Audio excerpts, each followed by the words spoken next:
face and start kicking ass, just like it said at the beginning of the program. Man of the hour, tower of power, too sweet to be sour. Sending your ass on the jabroni jet to the other side of the territory, brother. The Alabama Hammer. Nightmares on the best part of my day. The goods from the woods. Hot damn!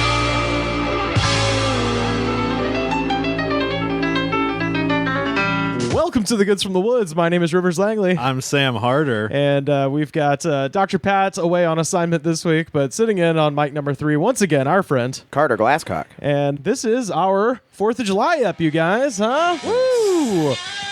Oh, buddy. And we are doing the most American shit we can think of with the most American girl on the planet, our friend, Jocey Coffman. Jocey Coffman's back on the show. Wow. How are ya? I am so good. The Goods from the Woods fans have been demanding my return since the mime episode. The mime episode, all-time classic. Yeah. You may remember. If you don't remember, go back and listen. Jocey went to a high school that was all about where the mimes ruled the school.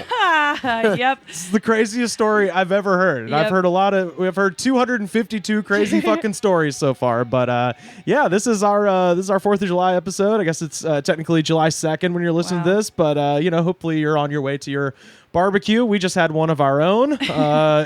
Oh boy. Yeah. Had some ribs, had some squash casserole, and 60 seconds before we started recording, and we all just complained about how full we are. I was sitting down, I was kind of getting in the zone, ready to kick off the show, and then I just kind of was like, ugh, okay. Yeah. We also had sweet tea, and I think I drank about like 64 liquid ounces while watching this movie. All right. And did not pee before Oh, recording. boy. Well, that's the beauty of editing. So this is a race against myself. The tradition of the movie, I'm going to be masculine about it and make it about endurance. Yeah. Hell yeah. It's all about pain. Yeah. So this episode, as I mentioned last week, hopefully you heard last week's episode at the beginning. I mentioned this week we would be covering the film Commando, the 1985 classic with Arnold Schwarzenegger. And this episode was sort of inspired by Jocey is my next door neighbor. He's also a very hilarious comedian and writer, and my roommate. And so this is apartment number 10 coming together right here. Yeah, a lot of dynamics. Yeah, but I often pass Jocey in the hallway, and I like to get updates on building your repertoire as an action movie consumer. Yes, it's been a journey. I did not watch any of this when I was growing up. My dad was more of a like Bourne Identity, Indiana Jones kind of action movie guy. And so I was telling Rivers like the only Arnold Schwarzenegger movies I'd ever seen until like 2 years ago were like Kindergarten Cop, Deck the Halls. Oh, Jingle All the Way. Jingle All the Way. Close. The same movie to me. Yeah. And then like True Lies 100 times. And why that one? I like the. It was like this movie. It's one of those movies that I think dads see on TNT and they're like, it's 27 minutes in, let's watch it. That movie's so good. And it's really good. It's really great, yeah. And also being from Iowa, like one of our famous people, like of the 4 famous people we have is Tom Arnold. So oh shit, I forgot he's in True Lies. Yeah, so like, and that's probably like the best Tom Arnold movie. I was gonna say that's like the zenith of his career. I think it's that or Big Bully. Tom Arnold. Yeah. The next year it was Meet the Stupids, and it was all downhill from there. Man, but film. in the ensuing years since I've started an action journey, I've just been utterly delighted with everything I've seen. I saw Predator for the first time like 4 or 5 months ago, and Rivers and I hadn't even really talked about it, but I just saw him in the hallway. I was like, this seems like news that Rivers would care about. Yeah. No, I was very interested. Yeah. I was like, oh, yes, Predator. And today, in addition to watching Commando. Oh, yeah. I also watched Terminator for the first time. This is what a momentous occasion. Sorry, I feel like I have to say The Terminator. That's the official title. It is. The Terminator. Yeah. And I feel like, given how many remakes there are, there's probably one just called Terminator. Or is it like a Halloween situation where they just renamed the sequels the same thing? That'll happen after Arnie's dead. Okay, yeah, good point. Right, They'll remake it just as with whoever Generation Z's Jeremy Renner is. Yeah. Lou Ferrigno. Well, that actually leads to a good question, because I was asserting on Twitter that this movie is to action movie cliches what the Odyssey is to Western literature. Like it is the genesis, to use a Terminator subtitle, of so many of what like action movie cliches. Then that must make Predator like the Iliad. Yeah, kind Okay, of. No, cool. they kind of work in tandem in that way. Yeah, in a yeah. lot of ways. Because Arnold, we're kind of talking about his career. A lot of people ascribe like Arnold's main run, the bulk of his work, to be between the Terminator and Terminator 2 Judgment Day. Okay. All the films that come in between there. You've got Commando, which we watched today. Got Predator. Like, you have some of his most major works happen in that latter, the latter half of the 80s, basically. Yeah. Up until 92, or is it 91? 91. Same year when- that Point Break came out, which is my favorite movie now. Oh, yeah, that's the other thing. all You, time. you It's also watch Point Break. Point Break, I could like talk at length with how I think Point Break is a perfect film. Hey, we could bring Point Break into this too, because Oh that my is God. that I would say those are a toss up as far as when I think of like just American ass movies. I would Yeah. say Commando, Point Break, and Jaws. Those are if I'm picking any out of any three films, maybe throw Independence Day in there for 4th of July. Yeah. that's where I look to those Point films. Break is just so sensual, and it is also like has some of the most amazing action sequences that I'd ever seen, and like pieced together so well. Like with Predator and with Commando, like it's so much like big explosions for sake of big explosions. Right, But I find right. Catherine Bigelow's direction of Point Break like so metered and soulful, Oh, yeah. and like it's like a symphony. It's beautiful. Yeah, there are two halo jump sequences, like. Yeah. High altitude, low opening skydiving sequences. Right, where they Yeah. skydive into a desert lake, and then Yeah. again, Keanu no shoot going after Bodhi. Totally. And like before I saw Mission Impossible Fallout before I saw Point Break, I think. Whoa, yeah. Yeah, it's, this is very recent for me. right, yeah. And I saw Mission Impossible Fallout. I was like, I cannot believe that they had one like that skydiving sequence. Like that's Yeah. insane. And then I watched Point Break, and it's like made almost 20 years before it. Oh, yeah, And they have two. Yeah, they got two. And the first one isn't until like halfway through the movie. It's insane. I love Point Break so much. Oh man, yeah, that one is always fun, and that was when I was saying James Cameron I think did his best work. Yeah. when he was married to Catherine Bigelow. Universe, just like a quick like litmus test. Do you like Avatar? Man, I don't. Okay, yeah. Because in the moment when I was watching it, I was just like, this seems like somebody who has no one left to tell him no. Yeah. Like I actually spoke about this a little bit in the Disney episode we did last year. We talked about Walt Disney and kind of what happened to Walt Disney, and his career kind of weirdly tracks with James Cameron's a little bit in that leading up to Titanic and leading up to Snow White, every person in Hollywood told both of those guys they were fucking stupid. Yeah. Walt Disney spent 4 years making Snow White, and everybody referred to it as Walt's Folly because they were just hemorrhaging money. Yeah. Yeah. And shit, I could even bring Vince McMahon into this as well. WrestleMania, Vince McMahon had to mortgage his own house to pay for WrestleMania 1. It was this huge gamble. Titanic, everybody told James Cameron, no one's going to go see a movie where everyone knows the ending. You're out of your fucking mind. This thing is a giant money suck. Like, you're an idiot. And then with all three of those guys, Vince, Walt Disney, and James Cameron, they were totally validated by going with their gut or whatever and, investing in themselves and stuff, which is, to go to the 4th of July theme, that's the American story, right? Yeah. Rugged individualism, but Being a sociopath. yes, exactly. yes, at the cost of not listening to anyone the fuck else, forging your own path, which can make you successful, but you still have to be tethered to reality. But then they have this complex of like, I'm the disruptor. Like, it's kind of that like Silicon Valley bullshit, where you're like, oh, I'm just Elon Musk. You go too far at a certain point. If too many people tell you you're a genius, you cut the cords with the space station and you're just floating out there. Totally. And that's what Avatar was. That's also that's how Walt Disney didn't have another hit film until Cinderella. Like Pinocchio was a flop at the time. Like Fantasia was a flop. Like all these movies like didn't do that well. Most of Walt's like money started pouring in really when he became Walt Disney is Disneyland in the mid 50s. Yeah. Up until then, he was a well-respected animator. He has the first sound animation film, Steamboat Willie, under his belt. He's got Snow White, which at the time was the highest grossing film of all time. But after that, he's just kind of floating off in space. And that's kind of how that reminds me of Avatar, though. When you're watching him, just like, seems like a guy with no one left to tell him no.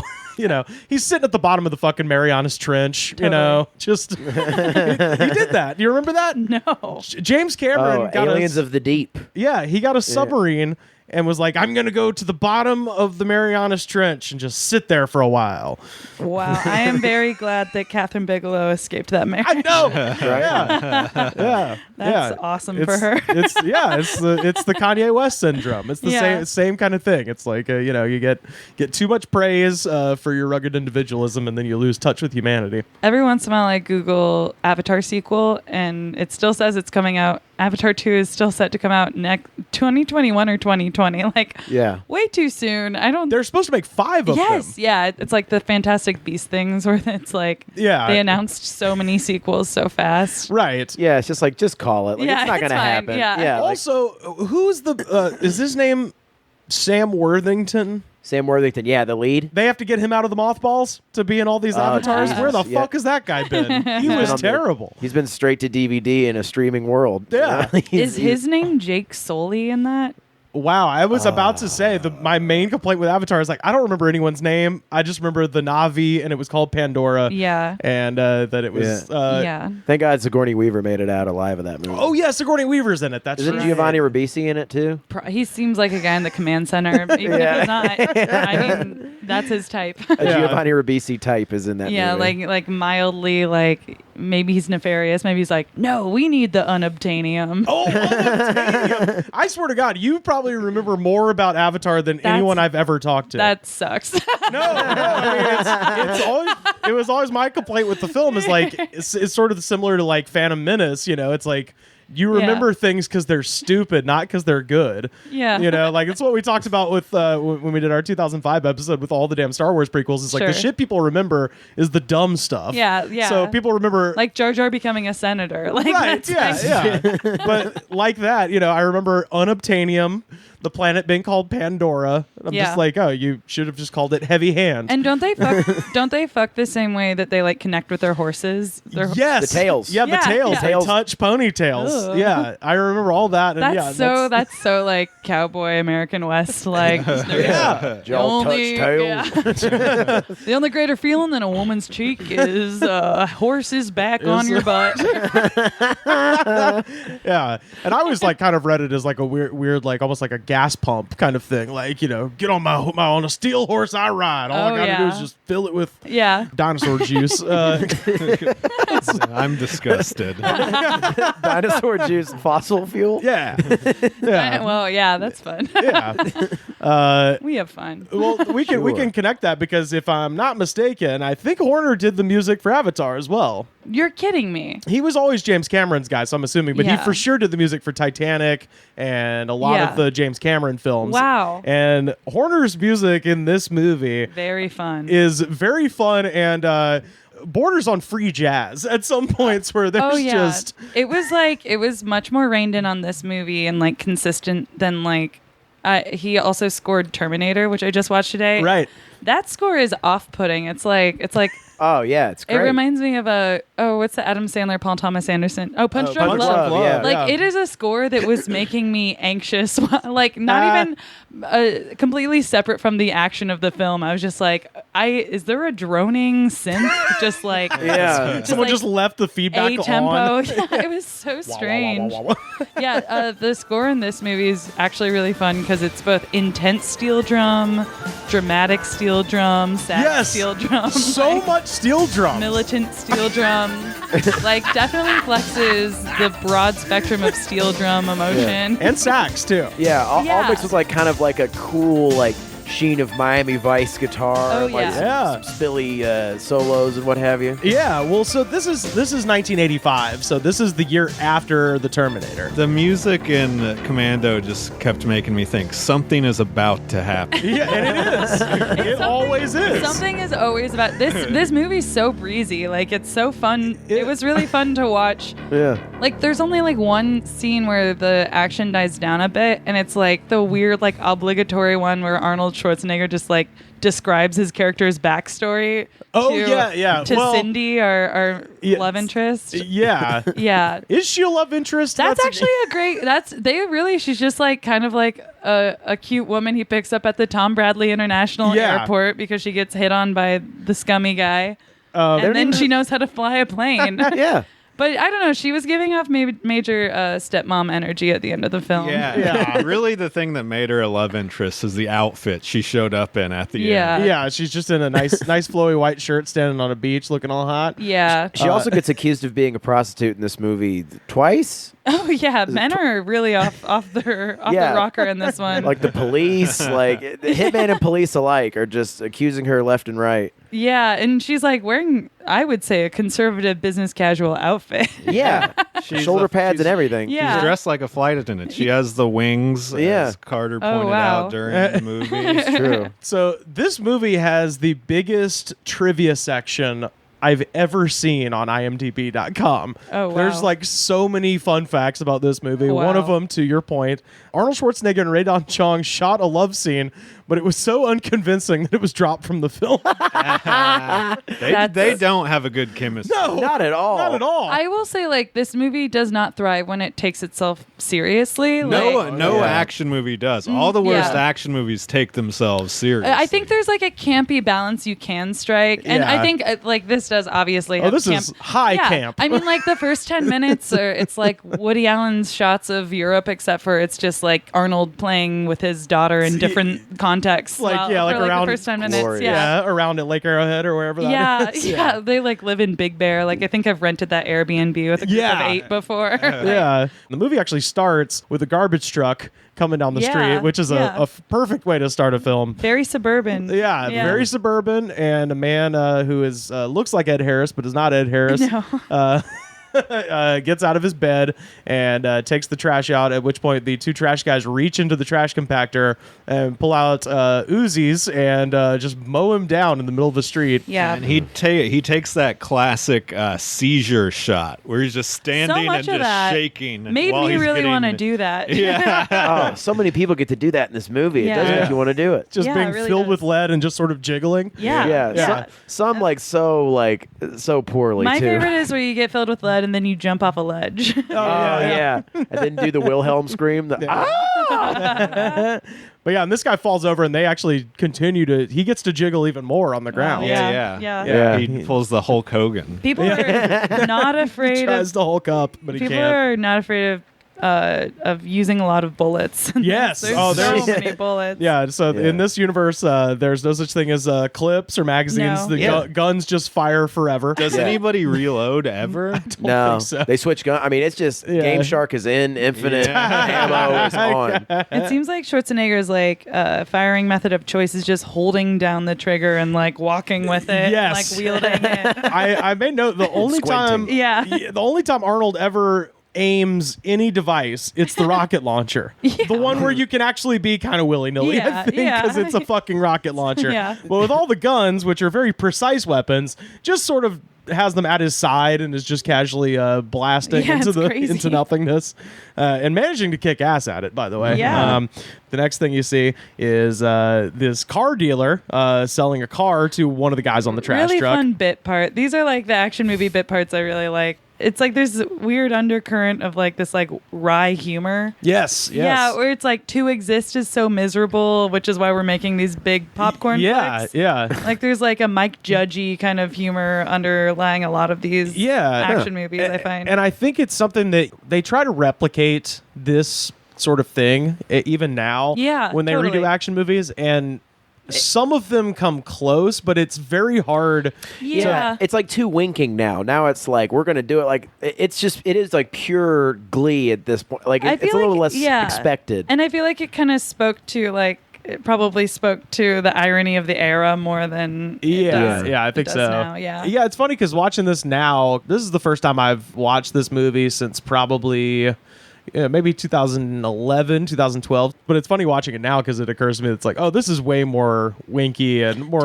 campy than I remember. It's like Uncles in the Living Room humor. Where, like, yeah. There's a lot of like just but they try to redo this kind of thing and like have you ever seen Rambo 4? I haven't seen Rambo 1 through 3. Okay, the self-titled Rambo one. Self-titled Rambo. That one's hilarious. How self-serious it takes itself. It's so goddamn serious. I mean, about it's children being bayoneted and shit. Yeah, it's about it's about like insane Burmese like genocide essentially. It's like about Myanmar and stuff. Oh my god. The previous Rambo 3, Rambo kills the entire Russian army on behalf of the Mujahideen in Afghanistan. Wow. And the last shot, we've talked about this on the podcast before all the time, is the last plaque at the end of Rambo 3 is like, this film is dedicated to the brave warriors of the Mujahideen currently fighting the Russians in Afghanistan. I'm like, oh, so you dedicated the film to Osama bin Laden. Which is who that is. Yeah. Point is, Rambo 3, really fucking goofy. Also from the late 80s. When they tried to redo it, they were like, I guess Stallone, I don't know who decided to make this more serious, but they're like,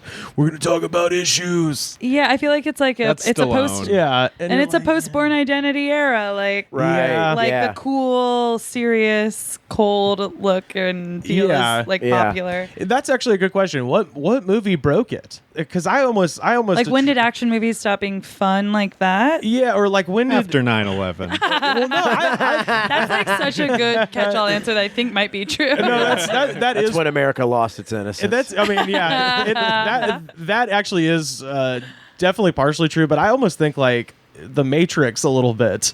Because The Matrix had so much like... It is like really fantastical, but it's really dour too. It's dour and it had a lot of philosophy like married into it, like a lot of pop philosophy. Yeah. And so that was, I think, I don't know if that's when it happened. Maybe people can tweet at us at The Goods Pod and tell us, when did this era of action movies end? Because it's almost like kind of went away at the same time Arnold went away, or Arnold's powers diminished, but something happened. Honestly, it feels so rooted in almost like working class principles, like this kind of action movie where like if you think of like who are the heroes that we should be lifting up, right, it's like these like precise, honorable people who are like just have brute strength and force. Shoot first, ask questions later. That points more to how much cocaine was involved. Okay, like a lot. Super fair. That's really fair. Yeah. And when we were talking about the jokes earlier, I feel like a lot of those jokes are just like them coke fueled in the writer's room, like, haha, yeah, that's a good idea. Let off steam, right? Because the steam coming out of the guy's fucking stomach. You would be so badass. Oh, the second guy to die at the beginning is this fucking car dealer, and he basically lets one of the hitmen test drive the car into him. Yeah. I like Cadillacs. Yeah, the guy likes the Cadillacs. He drives through the window and then just kills a guy in a stunt that, in real life should have killed him, but by action movie logic, didn't seem that deadly. No, a lot of people just kind of go to bed after one hit in this movie. Yeah. Also... we find out later this guy was a member of a special forces like Navy SEAL team. He was such a sleazy car dealer. An important point to bring up, all three of the men that get murdered at the beginning that were Arnold's team all appear to be shitheads. In one way or another. Like these ex-military assassins are shitheads. Like Arnold seems... They're not all going to be like ice cream loving dads. That's really well adjusted, actually. Arnold seems to be the only man in this movie that genuinely works out. You know what I mean? Like everybody else is like maybe big, maybe scary, but like he's the only one that's toned.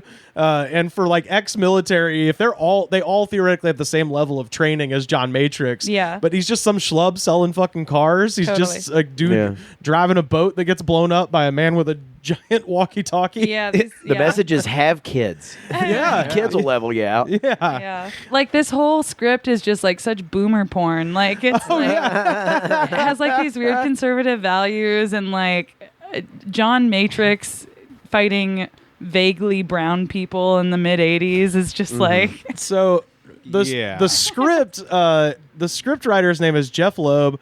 The script was originally conceived to be about a former Israeli commando He leaves Israel, returns to the United States, and retires, but then is forced out of retirement after the kidnapping of his daughter. That's funny because like all morality issues of taking a human life are there's no trace of that in this movie. No. Yeah, especially in front of children. Yeah. Like honestly, the kids seem most into it. Oh, that's my favorite part. We'll get to that at the end. I love that part. It's fantastic. Yeah, he seemed like he retired just because he put in his 20 years or whatever. Yeah, long hours. Screenwriter Jeff Loeb originally wrote the script with the intention of having Gene Simmons play John Matrix. Oh no, that is a scary movie. That is but Gene Simmons passed on it early in the development stage. Loeb then rewrote the script with Nick Nolte in mind as an out-of-condition former Commando. And then that Nolte, may have been fun. Nolte passed on that. So the director of this movie, Mark Lester, and the producer, Joel Silver. This is actually Joel Silver's follow-up to 48 Hours. Joel Silver is a legendary psychopath here in Hollywood. And which one? Yeah, that's a little industry humor, guys. DM me if you didn't get that joke, and I'll explain it to you. So this is perfect. They met each other in the grotto at the Playboy Mansion. Wow. Okay. They started talking, and Joel Silver supposedly told Mark Lester about this script that he wanted to make. Sort of explained it to him, and then Mark Lester said, "I'd love to read it." And he says, "If you read it, you won't do it." And he explained a bit of it, and then cocaine explained the rest. Yeah, so he had to agree. That's so funny. He had to agree to make the movie before reading the script. I wonder if he got notes on it, because there are like parts that there's the one part where he's like, after the daughter montage, they're like sitting at the breakfast table together, and he just like makes a topical joke about Boy George and rock and roll music. Yes, yeah. She's reading Cream Don't magazine. want to expose you to that. Yeah, he's reading Cream. Reading Cream, and they're like talking about Boy George. Yeah, he has like a old head take on Boy George, and right. I kind of got in as that part was going. What was the joke? And why don't they just call him Girl George? It will cut down all the confusion, I think. Oh, Dad, that's so old. Now, when I was a boy and rock and roll came to East Germany, the communists said it was subversive.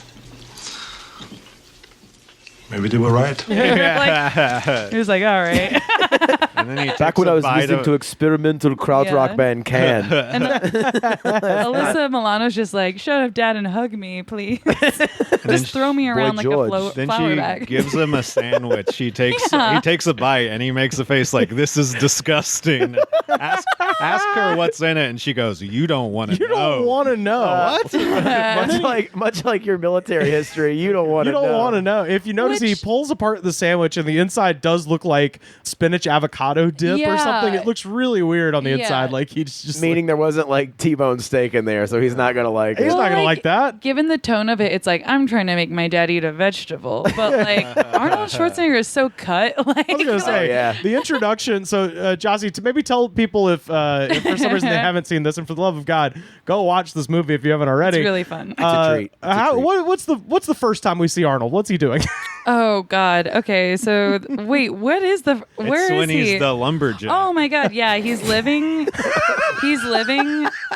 This whole movie, I think, could be summarized as it's just about the dangers of having a hot dad. Yeah, you did keep saying that a lot. It gets truly treacherous. Kids, don't let your dad do roids. It's like you think your dad is hot for just no reason at all. It's like no, he's got a military history. He's killed millions. At some point, if your dad is like a certain ceiling of hot, he has murdered. But yeah, no. Arnold just cuts down a full tree and then carries the whole trunk towards his Big Bear home, where he's about to go get ice cream and then rub it on his face with his daughter. Yes, and somebody, I believe it's my friend Adam Condra, if I'm mistaken, I'm sorry, pointed out that he offers her his ice cream. Yeah. And then she takes her ice cream and sticks it in his face. But he pointed out they both have the same flavor of ice cream. Yeah, they do. Yeah, so this is flirting. So yes, well, this is what. All right. She knows she's got a hot dad. Yeah, I'm the flirt expert, and this is flirting. Jocey sincerely asked, "Is that her? Is that his daughter, or are they like dating?" Opening moments from the angles, it was not clear if that was a small adult woman or a tall young child. Tween Alyssa Milano. Yeah. Yes. A kid who's definitely too big to be held by her dad, but is often held by her dad. Which is the female equivalent of being breastfed too long. It fucks with your head in similar ways, I think. I think this movie gave people dad complexes who didn't have them before. The whole beginning of the movie is to illustrate, what could go wrong from this idyllic scenario right now. It's like very Oh, they're feeding a full baby housey. deer together at one point. Yeah, it's very peaceful. What if someone just saw like the first 5 minutes of the movie and then had to leave and they're like, was it the rest of it as nice as the beginning? Yeah. That seemed like a pleasant movie. Yeah, it was, at Contrarian. When y'all do Commando, please be sure to mention that the ice cream John Matrix's daughter offers him is the same flavor as the one that he's also eating. That's some weird shit. Yeah, it's bizarre. And then they're feeding a baby deer, and then they're fishing. Yeah, they're like in a creek that, if you've been to Southern California, you know. You're not catching a fish that big in a creek that's 2 inches of water. Yeah. Well, they show the fish for about a millisecond. Yeah. They had such a bad prop department for this fish. They can't even get it on camera for the prop second. department was too busy trying to get all those knives to look like they just penetrated people. Yeah. Right. And all those dummies that they throw off of helicopters and shit. Oh my god. They're miniatures that they're exploding. They were busy. Alyssa Milano plays his daughter, and then Radon Chong. This is just from the IMDb trivia section. Radon Chong nailed her audition and was given the role on spot. She took it saying, quote, "I knew Arnold would make the film a hit, and I wanted to be a part of that." Wow, yeah, she's right. She's right, yeah. And there's a making of documentary where she described. Everybody in this documentary describes Arnold Schwarzenegger. Like, she literally referred to him as being around Arnold is like being around the sun. So he has I also recently watched Pumping Iron for the first time. Yes. Yeah. And he has massive cult leader vibe. Oh yeah. to Totally. him. He proudly discusses how he manipulates opponents to bring them down before competitions. Oh yeah. So I feel like he is mentally very powerful. And that makes complete sense to me. According to Alyssa Milano, Arnold Schwarzenegger was very protective of her on set. Quote, "He even helped me with my algebra homework." Boo. That's like Drake texting 11 shit to me. Yeah. All right. Okay. Wait, Drake what? Oh, the rapper Drake. It was Bobby Millie Brown. I always say her name wrong. So. 11 from Stranger Things. Yeah, so 11 from Stranger Things. Said in an interview that's me and Drake are actually friends. He'll text me about boy advice and just take her out to dinner and Yeah. stuff. And she's 16. Oh, okay. and regardless of that doesn't have to be a bad thing, but also it's not Probably anything is. that anyone should be Just- getting positive don't. reinforcement for. Drake seems like a weirdo for other reasons too. Yeah. Also, Alyssa Milano should have an on-set teacher to help her with the algebra homework. Arnold Schwarzenegger should be busy on set. Oh, yeah. Things.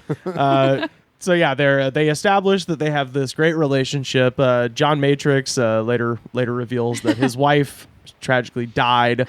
And, John Matrix, a traditionally East German name. Yeah. He says he's from East Germany. They make a reference to that. I'm like, that's incredible. That's completely added after casting. He's not going to make any attempt to lose the accents. Yeah, but then they're like, but we can't lose the name. Yeah, that name is gold. That name is golden.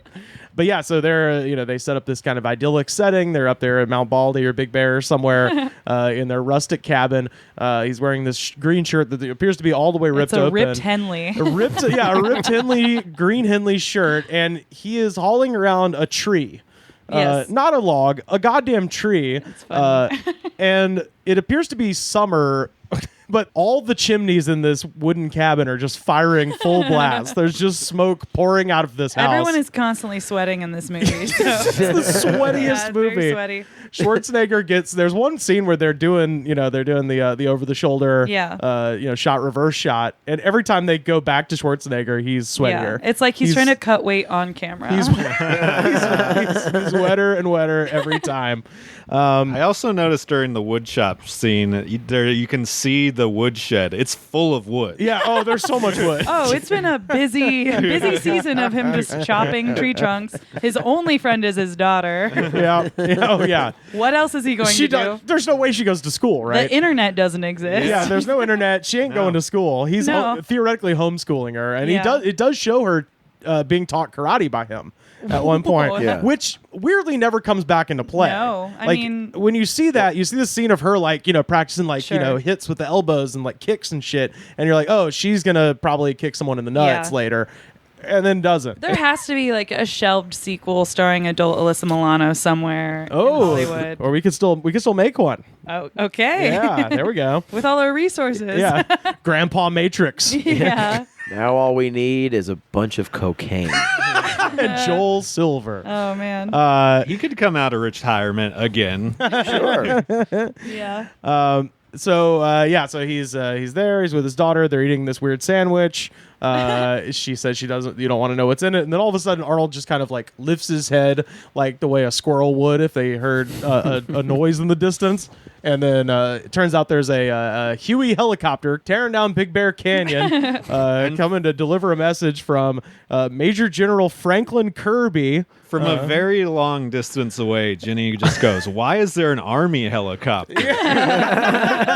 Well, she's obviously inherited his intuition. Why is there a Class 2 USS Hawkeye? She's got Black Hawk. A Black Hawk, yeah. She's got the second sense, the Matrix sense. She took the red pill. Yeah. Everyone took the red pill in this movie. Yeah. Okay. Major General Kirby shows up in the helicopter to tell Matrix that they've all been murdered, but not before Matrix sneaks up behind him, grabs the gun out of his holster and puts it at his head, and he says, "Silent and smooth, just like always." You better be. You taught me. I'm getting a little rusty. What's going on? Everyone who has worked with John Matrix is in love with him. It's like Bennett is in love with him. Oh, Bennett. We got to talk about Bennett. Bennett is my favorite just action movie baddie ever. He's like I think if this movie came out today, he'd be played really well by Tom Hardy. See, I know you want an out of shape guy. This is why I like him, is because Bennett and I have the same body roughly, and he's in about as good a shape as I am, which is not at all. So I love that. Also, you own a chainmail tank top. Yeah. Well, I do have the chainmail headdress, and like a cartoon character, it's the only thing I've ever seen you wear. Also, you could rock a very strong stash. I want to bring up a story that has nothing to do with this at all. Oh, please. At my high school, there's a guy who liked, in making his own chainmail, he wore a... Wait, it gets better. He wore a chainmail suit to prom. Yeah, fuck yeah, he did. My lady. No. Was some of that shit coming out of his mouth? Oh yeah. Would doth require a dog? Was he like Ren Fair, or was he like? Yeah, that's what I was gonna ask. It was the era where be it like new metal goth type of era. Okay. That's more fun to me because I assume that guy has friends. A Ren Fair juggalo. Yeah. Kind of more like, Fear Factory sort of ministry kind of shit going on. What other chainmail stuff did he have? I saw him making a chainmail glove at one point in class. It's a gauntlet, awesome. Sam. Okay, I'm sorry. I don't know. Like I said, you're the one who owns the chainmail stuff. Right. It's just a headdress. It was for a sketch. Bennett, I don't know if you guys watch Game of Thrones, but Bennett gave me major Euron Greyjoy vibes. Is no Game of Thrones watchers? I've never seen it. Well, I watched the last episode. Okay, well, I think he was... You intend on ruining it for yourself? I was never going to watch the other 75 episodes, so... It's just kind of Hot Topic uncle. Yeah, well, because the weird thing about his outfit, so there was some passing reference made. So there's a documentary on YouTube about the making of this film. Okay. And the actor who plays Bennett makes a reference to the fact that, there was another actor who was supposed to be Bennett who got called away at the last moment, got another gig or something, but dropped out. It's Paul Stanley. But all of Kiss was supposed to be in this movie. Yeah. The soundtrack was originally all Kiss songs. Oh, man. Like Maximum Overdrive and AC/DC. Oh, that would have been great. Radon Chong was supposed to be Peter Criss. Yeah, equal amounts of coke involved in those productions. But yeah, the guy who plays Bennett was in the documentary was just going like... They were trying to make the costume that had been on the guy previous fit me, and he was a lot smaller than I was. So, of course, that's what made it look like I was wearing this bulked up costume. He's wearing the previous actor's costume. That's why he looks like fucking Rob Halford from Judas Priest. Like he's dressed like kind of Slob Halford. Yeah, Slob Halford. Yeah, he looks like an adult man who would approach me to be a third in a bar in North Hollywood. I think he would approach all of us here to be the third. Yeah, to be 4, 5, and 6. Yeah, to be 4, 5, and 6. Yeah. It's like I'm getting as big a group as possible. Yeah. Who's driving? I spent a lot of money at the Pleasure Chest. The helicopter leaves. And I counted because I was genuinely curious. It was 9 seconds later. This is the clip that this movie moves at that I love. Yeah. The helicopter is gone off the ground for 9 seconds, and then Arnold does his little like smell take again where he kind of like sniffs the air. All clear. And then somebody just steps out from behind a bush and just starts shooting at them. And like the two yokels that were assigned to protect him almost immediately die. At least both get hit. Yeah. One dies. The other one is not much longer for the movie. Well, no, the one, so one guy goes down and he's been shot, and Arnold kind of like crawls up beside him, and the guy goes, he tells the guy to stay downwind. Downwind? You think I can smell them coming? I did. Also, like 3 seconds before they get destroyed, and before the general leaves, he goes, "Are they good?" He's like, "They're the best." No, they're not the best. Then they essentially spontaneously combust as soon as they fucking lift off the ground. They're terrible. Everyone in this movie sucks except for Arnold Schwarzenegger. Oh yeah. No one's ever fired a gun until right now, and they're firing a lot of them. The safety's on. So they kidnap Alyssa Milano. Arnold goes to the shed to get his rifle. When he gets to the shed, he opens up a safe to reveal about 400 rifles. Yeah, it's a little arsenal. Like he makes it sound like he's like, oh, I got a deer hunting gun out by the woodshed. I mean, it's like no, totally not surprising. It's an armory. This guy's living off the grid. Like, why does he have so much wood? Oh yeah, he's totally like a doomsday prepper. Yeah. Daughter's homeschooled. Oh yeah, so for much sure. wood. Yeah. She could quote the Bible backwards. Yeah, and they shit. go to town once a month to get vanilla ice cream. Yeah, rub it on each other's face. He worked, and eventually they're killed in a standoff with the FBI. Yeah, he worked for the government for so long. He knows not to trust them. Yeah, exactly. Right. Yeah, don't tread on me. He makes his daughter wood-crafted Sega Genesis. Yeah, she's totally well adjusted. It's better. He gets the reduced fat vanilla ice cream. She gets the regular vanilla ice cream. And around the time she's 25, she's going to realize that her childhood was weird. Yeah, she'll start doing open mic comedy in LA. Now that's the sequel we need. Oh God! Oh no, she's just a hipster like doing open mics. Commando crashing. Yeah. It's like Commando obvious child. But yeah, so she gets snatched up by the bad guys. They leave behind one bad guy who sits there and somehow props up the dead soldier up into the door. Like slasher style. It's very strange. Arnold goes to open the door and there's just a dead man just propped up and who immediately falls over. Yeah. And then, again, one of the best of the military. Yeah, one of the best. One of the best. Yeah. You know, 5 stars. Our brightest and best. The best and brightest. Just killed in 3 seconds and then double killed and stood up to block a door. Yes. He actually tripped on the way to Arnold's room and cut his own neck. He gets in there and the guy is basically like, you're not going to kill me. You're not going to do anything because we got your daughter. And then he just shoots them in the head. Yeah, and you're like, I think this guy who's named John Matrix, I don't think he plays by the rules. No, definitely not. He may live off the Matrix, shall we say. Including the rules that say that you need a starter and brakes to be in a car. Oh my! That was inertia. like that was, I think, maybe the strongest dad fantasy of like, I can push my own truck over a hill. And drive it successfully. To save my daughter. Almost successfully down a mountain with no brakes and no starter. That went through so many dads' minds whenever, like the next time, like after seeing that movie, they were like had to put on a spare or something. They're just like, it's just like when Arnold pushes that car down. I can do this. I can save my family. Just at no point does it seem like a good idea, which is like so dad mentality. But he starts pushing. So they've unhooked his spark plugs and they've unhooked his brake cable. So he just pushes his. I think it's a Chevy Blazer, nice mid '80s Blazer, down the hill. And then just starts chasing the trucks with no engine. And like the amount they cut back to the shot of Arnold behind the wheel, truly just going like. Yes. Speaking of jiggling, world champion jiggler Arnold Schwarzenegger. He's behind the wheel of what had to have been a static automobile with them just running the background behind him, and then the camera just moving a lot because they kept cutting between him and the obvious stunt double. Yeah. His stunt double is terrible in this film. Totally.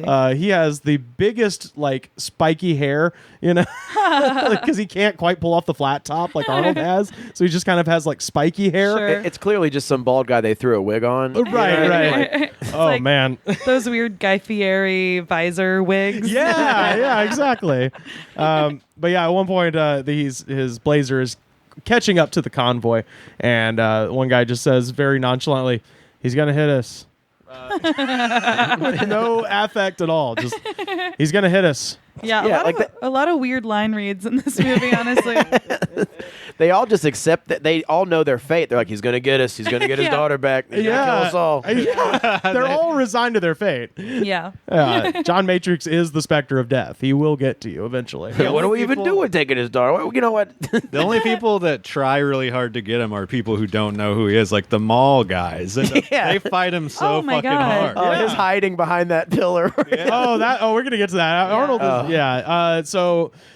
he crashes the Blazer. Big surprise. The Blazer explodes, and he is immediately captured by all the guys, and they got guns in his face, and basically what they're saying is, we want you, John Matrix, to go invade this country by yourself. The country is called Valverde, and depose President Velasquez. Sure. and put in the seat of power Arius. He should have just been called the Dictator. Yeah, and maybe he'd be funny as the Dictator, the movie. Yeah. And Dan Hedaya, by the way, is I think he's like half white, half Syrian, but he's for sure playing a Latino guy in this. Yeah, lots of bending the rules. A lot of weird race stuff happening here with just like there were many times in the film where we were watching and the closed caption just says speaking Spanish. Yeah, or like Latin muttering. Latin muttering, men chattering. Yeah. At one point, Arnold goes, "Como te llama?" and blows someone away, and it just says Spanish speaking. Even the closed captioners are racist. Yeah, that's bleak. Like, I don't want to translate all this shit. You get it. That's what they get. Like, it's for Commando. What do you want? So they lay out the mission to him. He's got to depose the president of Valverde, and then he gets his daughter back, right? They were holding his daughter in some separate location. They're going to put him on a plane to Valverde. The flight is 11 hours. He's escorted onto the plane by a man in a pith helmet and a Hawaiian shirt and a Miami Vice suit. Yeah. That guy is awesome. He's got a weird vibe, weird everything. He looks like he'd show up to a Halloween party like that. And you're like, don't know what he is, but I'm not going to talk to him about it. Yeah. I might show up to a Halloween party like that. Honestly, that'd be very cool. I was like, I own that shirt. I own his red Hawaiian shirt. It's a good shirt. It is a good shirt. It's like the rest of the outfit. It's like you're clearly insecure about this shirt because you tried to peacock with other elements. Yeah. Like the Curious George hat. Yeah, it's very strange. But yeah, so they get on the plane, and Arnold's sitting next to this guy, and then he breaks his neck while they're doing the flight announcements. Yeah, and I really liked the Foley on that neck break. Yes, which sounded like somebody hitting a head of lettuce with a sledgehammer. Yeah. I said it sounded like chili in a plastic bag, like a crinkly plastic bag of chili. Like, it's so strange. Very visceral, yeah.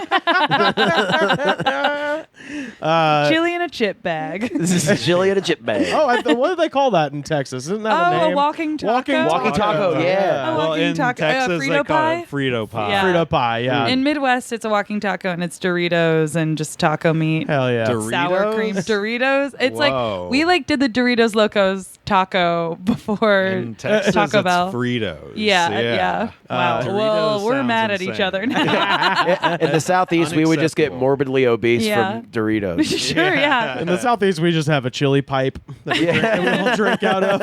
In Midwest, we just want to put sour cream on it. That's we'll be happy with that. Dollop of Daisy.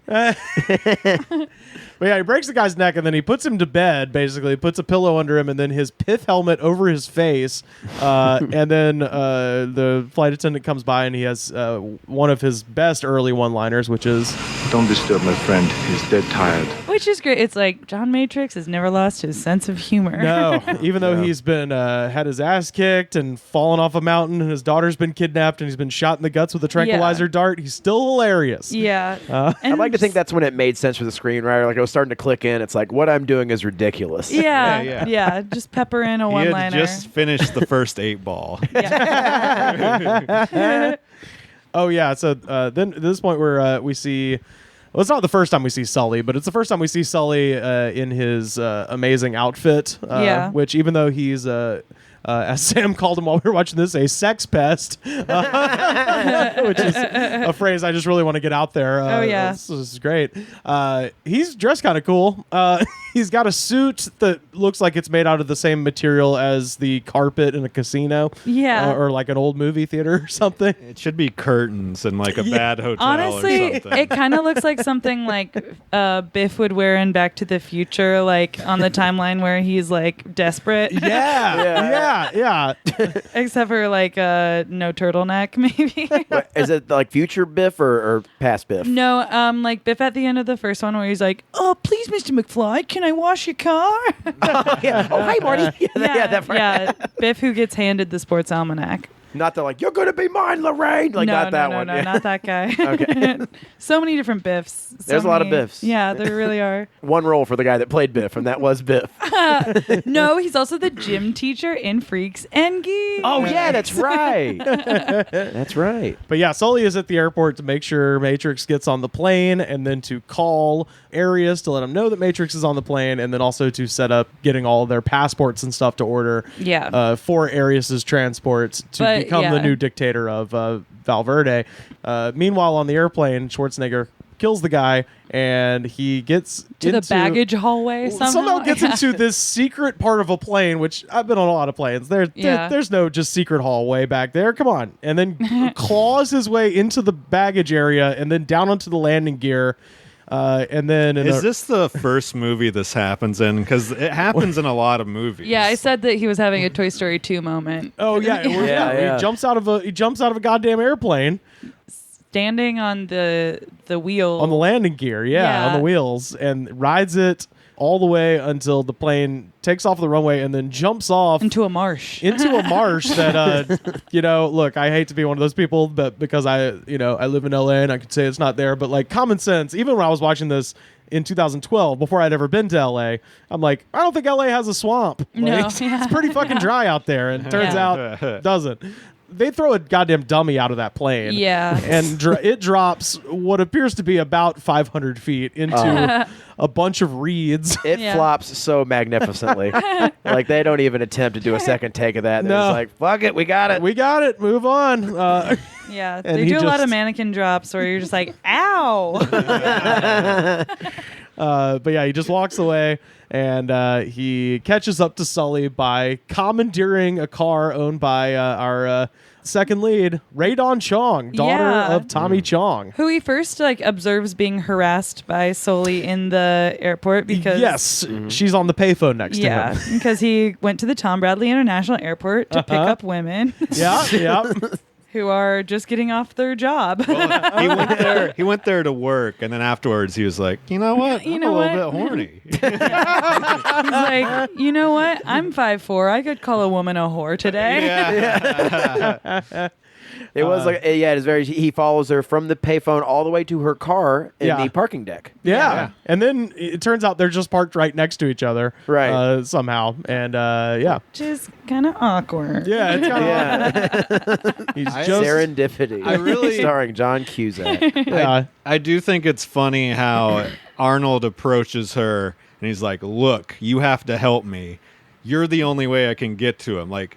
Yeah, look, like this guy is so horny for you. Yeah. You're my only chance. Yeah. I'm gonna use you This as is bait. the only sure thing. I can't just sneak up on this guy like I do with everybody else. The guy who plays Sully, by the way, David Patrick Kelly, is also famously the guy in The Warriors who clinks the 2 glass bottles together and goes.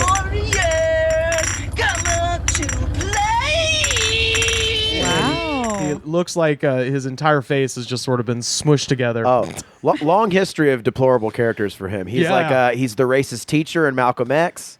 Shit! Yeah. He drives home that he can't be a doctor or anything.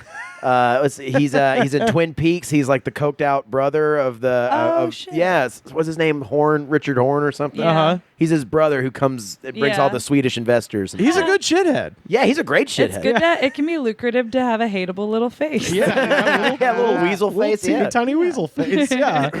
But yeah, so Arnold Schwarzenegger then rips out the seat with one hand of Radon Chong's car. Which would piss me off so much. That sucks. And he does this so he can avoid detection and sit in the car. And so it makes him a full, it's kind of funny when they're driving because it makes him a full head shorter than she is. So they're just kind of scooting around in her little convertible following Sully in his Porsche. And they go from LAX to Sherman Oaks in about 5 minutes. And they end up at the Sherman Oaks Galleria, at which point Arnold does an amazing bit of physical comedy, actually. The section where he's hiding behind the post. So Radon Chong rightly goes to the cops and is like, I've been kidnapped by an insane man. Yeah, she fucking narcs on him immediately. And when that first happened, I was like, "Is that a cop or is that mall security?" I had no fucking. It's hard to tell. He's kind of dressed like an like he's a pilot from the 40s or some shit. You know, they're there because Sully decided to go do an international crime in he was getting money in a mall somebody, restaurant. At a restaurant in a mall. Yeah, seemingly during daytime at an Italian restaurant in a mall. Yeah, he's like, all right, where in LA has the most cameras? Yeah. You guys been to that that seedy strip club on the 8th floor at the Sherman Oaks Galleria? Yeah. Is there a strip club? No. I was like, shit, man, that would be hilarious. Fictional crime destination. Gotcha. Well, maybe before they remodeled, Also, this mall is the same mall that they end up in Terminator 2 as well. Wow. But yeah, no, I was saying I watched Mad Max Fury Road there. Yeah. And Vernon Wells, the guy who played Bennett, was in Road Warrior as well. Wow. Yeah. So That's apparently cool. he was cast because he was. That's because of his his appearance in Road Warrior. But yeah, so they're chasing after Sully. Arnold Schwarzenegger catches him in the phone booth and then just takes the phone booth and picks it up and just throws it. Which is the shit you want to see him do. It's amazing. Because not only is he so sculpted, everything he picks up seems like it's made out of cardboard. Yeah. So to see him, and in many cases it is. truly rip a phone booth out of a wall that contains a man in it. Yeah, with a guy. It's like body slam phone it. booths, to cars, keep him from Alyssa making Milano. a phone call. Yeah, he's just throwing shit around. That's after swinging on a rope like Tarzan across the entire mall to get to on the a phone. balloon. On a balloon. Yeah. Very fantastical, very Mario logic. Yeah, that was strange. But I should mention their previous interaction, him and Sully. As he's getting off to go on the airplane before he snaps the guy's neck, he says to Sully, I like you. You're a funny guy. That's why I'm going to kill you last. But yeah, no, he picks up the phone booth, throws him. Sully gets away. They're still chasing him. They're on a high-speed car chase through what appears to be Griffith Park. Yeah. And he runs him off the road and then dangles him with one hand over a precipice. Mm-hmm. And the director, by the way, originally wanted Arnold Schwarzenegger to actually dangle the guy with one hand over. He was like, "Can you do that?" He's like, "Yeah, I can do it, but that would be insane. Get a fucking crane." Yeah. Like I've been saying, cocaine. Yeah. The director's like, "Fuck yeah, have you seen this guy? He could definitely do it. He could definitely do it. He's a little tiny guy. He could pick him up." Also, precipice. Water down there. I mean, there's water down there. Come Let me on, swim. Rivers. Using the word precipice. I mean, that's what it is. Abyss, chasm. It's the edge of a cliff. Edge of a for cliff. Anybody like me who dropped out of high school. I think I only know precipice from dumb action movies. I think that's the only other time it ever gets used. Yeah, there was going to the precipice. Yeah. Which, by the way, so the line that he delivers before he drops him is where he says, and it's my favorite line of the film, and it turns out it's the line that actually sold Arnold on the film. Wow. When he was reading the script. It's so silly. so like, stupid. that's like... He's holding him up. He's about to drop him, and he says, "Hey, Sully, remember when I said I'd kill you last?" And his fucking read, I want to be Sully in a movie. Like, I want to be a guy. Like, I don't want to star in a movie. I want to be the guy that gets one line that's crying like a bitch before someone kills me. That's hilarious to me. And Sully has the best where he goes, "You did, Matrix. You did." And then he goes, "I lied," and drops him over the cliff. Remember, Sally, when I promised to kill you last? That's right, Major. You did. I lied. Apparently, Joel Silver and Mark Lester, the director, had to go to Arnold and basically read the script to him. And when they got to this part, he was just like, "I love it. I'll absolutely do it." And his reasoning was, he said, because he wasn't playing a caveman and he wasn't playing a robot and he wouldn't be walking around with no clothes on and he'd be playing a normal person, at least until the shooting starts. Okay, yeah. That makes sense because I feel like Arnold did transition into more having daughters. But the funny part is he's only a normal guy for like a minute and a half. Yeah, and then I'll do the shooting He feeds stuff. a deer, Yeah. gets ice cream put on his face, and then he's just a murder machine for the rest of the film. But apparently that line he felt encompassed his personality so well. He's Very like, funny. "You guys fucking get me." They had to read the script to him. Does he not know how to read? No, he does. I think they were saying that he's one of those guys that just likes to just kind of lean back and hear it, and picture himself and make punch ups. Yeah. Because if you're hiring Arnold to be in your movie, he's just made Terminator, he's made Conan the Barbarian and Conan the Destroyer at this point. He can kind of call his shot. They're building the movie around him. I mean, this isn't an aborted Gene Simmons vehicle. They're building around this guy, And Gene Simmons.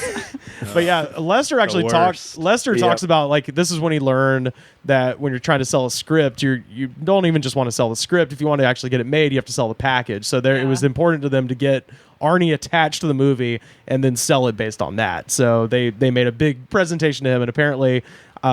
Sully, remember when I said I'd kill you last? You did, Matrix. Well, I lied, and then he kills him. That was what Arnold said was like. That was what put him over the edge. No pun intended. I think that was another dummy moment where you see that man's body break. Yeah. It's a great one of the best dummy moments of the film. It's so obvious it's a dummy. Yeah. The arms just flap in such an unnatural Yeah, the legs way. are all akimbo and shit, like up by his head, and well before he hits the rocks. Yeah, you're just like, is that what I would look like? If we were all falling off a cliff, we'd all just be fucking broken. But yeah, just to go back to the mall real quick. Yeah, Schwarzenegger, he's Radon Chong reports that this crazy man in a ripped up green Henley shirt is hiding very convincingly behind hiding behind column. the pillar, and that's what I was going to say. Arnold Schwarzenegger marine training comes into effect there. Yeah. Arnold Schwarzenegger is being so funny in that scene where they keep panning back to him trying to hide behind a pillar, but he can't because he's too He's huge, just big. And so I was saying, like, he doesn't get enough credit for his physical comedy. Like, he was very funny in that. He does some great acting in this movie in very like subtle ways. Yeah. It's just like he's such a force of nature that it's just so fun to see that focused in any direction. These are his peak years for sure. Oh man, yeah. This is absolutely his peak right here. The funniest he is in this movie is when he's like being gentle. You know what I mean? Like when he's feeding that deer? The feeding the deer, the ice cream. There's like the part later on where they're like, trying to get like all this armory into this car, and he's like, "Oh, the grenade launcher," and he says it in this like such a kind of endearing way. He's like, "No, a grenade launcher." Yeah. Also the M80. When he just like wordlessly picks up his 32-year-old daughter. The other thing in the mall, the cop. The cop has that great line. He's like, "Want to see me kick some ass?" Oh, yeah. He had some weird line reads that, like, if you are in this action movie with 2 lines, I'd be saying my lines as strange as possible. Same here. Yeah. That's what he was doing. I mean, because, like, just for legacy purposes, those are the ones that are the most beloved because they're just so confusing in the moment. Like, why are you doing this? Those are the guys out on the open mic circuits here now. Like, they had like some weird line reading of like, no one can say motherfucker normally in this movie. They're like, fucker. Yeah. Also, like, maybe the most realistic depiction of a mall cop I've seen on film, which is just like hitting on teen girls. Yeah. The most believable mall cop until Seth Rogen and Observe and Report. Oh, of course. Yeah. Which is what we needed, a grounded emotional approach to the mall cop. Oh, I love that movie. I did not like the movie, but that's for another day. I thought it was fantastic. How dare you? No. I think more people would have liked it if they had actually gotten Danny McBride, if they'd switched Seth Rogen and Danny McBride's parts, because Danny McBride does that like kind of sinister but somehow still likable asshole a little bit better. I think so, yeah. But yeah, great film. Now we've reached the point that you were talking about, the one slow moment of the film where he kind of explains to Rae Dawn Chong all of the horrible shit he's done. Truly, Arnold seems bored in this scene. Yes. He's like, what? I'm not exploding a man with a grenade? I'm not dropping a man over a cliff? Why am I here? He's like, okay, so I'll catch you up. This is what's going on. I need my daughter. My wife is dead. I couldn't. And he lists Lebanon, Angola, and Pakistan as being the things he did instead of raising his daughter. Yeah, totally. So the deer feeding scene and all that he's making up for lost time. The whole scene is also just like, the movie's gonna be better if you're just on my side. Yeah. It's like, really gonna need you for this. Yeah, so I'll give you that part. D, daughter. Also, it's funny how the way to make her sympathetic is be like, look, I've been an absentee father. I know you're concerned about me kidnapping you still. Yeah. So therefore you have a responsibility to help me out. Here's why you should help me. I'm kidnapping you, and also I'm a deadbeat dad. Yeah. So Stockholm syndrome, man. Well, nothing in this movie makes sense, but I was wondering during this, like, the mom died early. He was always at war. Who the fuck was raising her? Yeah, I genuinely thought I missed a line of dialogue. Yeah. The deer. There seems to be no one else in their lives. No, absolutely not. It seems to be there's no one else on. They're doomsday prepping. There's no one else on Earth in this movie. He's training her to fight. This movie, there's almost no one else on Earth. The only moment of realism comes when they go to the army surplus store to steal a bunch of stuff. Yeah. And the cops come. Yeah, and then he like goes quietly, goes quietly with the cops. Yeah. They don't put him in handcuffs. He just gingerly walks into a paddy wagon. Which I like that it wasn't just a car. Like they actually brought in a gigantic paddy wagon. Totally. They know this is a one-man killing machine they're dealing with. They're not just throwing him in the back of a car. He just did the light misdemeanor of driving a Caterpillar into a store to steal a bunch of machine guns. Steal a secret armory of machine guns. Which, it should be noted, they don't bother to recover. He's loaded all the guns into the convertible. Yeah, he still has the duffel bags. Yeah. Oh, we didn't even mention the scene where he goes back to the hotel. He goes to the hotel and ends up killing the other goon at the hotel by impaling him. Yeah. The obligatory nudity is in that film. Is in that section of the film. Yeah, as he crashes through a wall, and there's two people in a very strange big fake breasts. Honestly, big fake breasts who's pegging the man in front of her. Yeah. It's like, if that's the obligatory nudity, very tastefully executed. Yeah, sure. Yeah. It's none of our lead characters, and they're just like, you want to see some tits? We'll show you some tits. Usually movies like this have a lot more. Yeah. So yeah. And on it, wait, no, I was like, the only butt shot we get of is Schwarzenegger, but I'm thinking of Terminator. So I've seen a lot of Arnold today. I'm so sorry. Well, he gets in a Speedo for a while. That's true. Yeah, that's true. My favorite thing about action movies is how how they are truly just like shrines to the male form. Like these old out of shape directors are like really linger on the peck. Yeah, like John Milius. Yeah. They just fucking do a line like, this guy's fucking jacked. He's fucking built. I love, my favorite action movie trope is when other characters comment on how built the other character is. It's really something beautiful. Well, in the mall scene when the guy first sees him, he's like, I'm going to need some backup. This is a big motherfucker. Oh, this is a big motherfucker. And if anything, you're like, okay, that's good. Yeah, you need backup. That is very realistic. He's unarmed, but boy, is he beefy. But yeah, so that's they get out of there by Radon Chong shooting the grenade launcher at the cops. Yeah, which is pretty cool. But, except that that's right. Yeah, you were about to say because she's a lady. Yeah, it shoots the wrong way. It's not because she's a lady; it's because she's a pilot. Oh, okay. That doesn't come up in pilotry. Yeah. They're surface to air missiles, not air to surface. Yeah. There's no this way up arrow on a machine gun on a rocket launcher. Yeah. Well, and then she shoots the van, the paddy wagon. She redeems herself. She turns it around the correct way. And then he comes out of the paddy wagon and he goes, how did you learn to do that? And she goes, I read the instructions. Then why the fuck did you shoot it backwards? Shoot it backwards. Yeah, that's very true. Maybe the joke is she read the instructions after she shot it backwards. Yeah. He grabbed 30-page manuals for each one of those weapons before. There's a whole stack full of books. Definitely one of many jokes in this movie that made me go,